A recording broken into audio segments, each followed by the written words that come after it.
Have you ever heard about a man who left everything behind to follow a promise? A man who believed in God even when everything seemed impossible? Today we will talk about Abraham, the father of faith, and understand how his life teaches us powerful lessons of trust, obedience, and hope.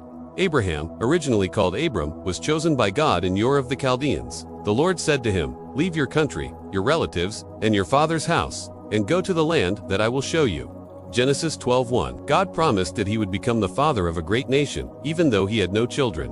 In Genesis 17:5, God changed Abram's name to Abraham, which means father of many nations. But there was a challenge. He and his wife Sarah were already old. When God promised them a child, Sarah laughed in disbelief. Genesis 18:12. Still, the promise was fulfilled. Isaac, the long-awaited son, was born. The greatest test of faith came when God asked Abraham to sacrifice Isaac. Genesis 22. Abraham obeyed without hesitation, but at the crucial moment, the angel of the Lord stopped him. "Now I know that you fear God, since you have not withheld your son, your only son, from me." Genesis 22:12. In Isaac's place, God provided a lamb. The Apostle Paul describes Abraham in Romans 4:22-21. He did not waver through unbelief regarding the promise of God, but was strengthened in his faith and gave glory to God, being fully persuaded that God had power to do what he had promised.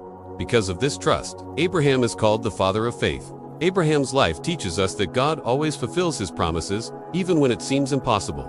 Faith is not believing when everything is favorable, but trusting when everything seems lost. Maybe you have been waiting for a promise for years. Remember, the same God who gave a son to Abraham and Sarah and spared Isaac at the altar is the God who remains faithful and powerful to work in your life.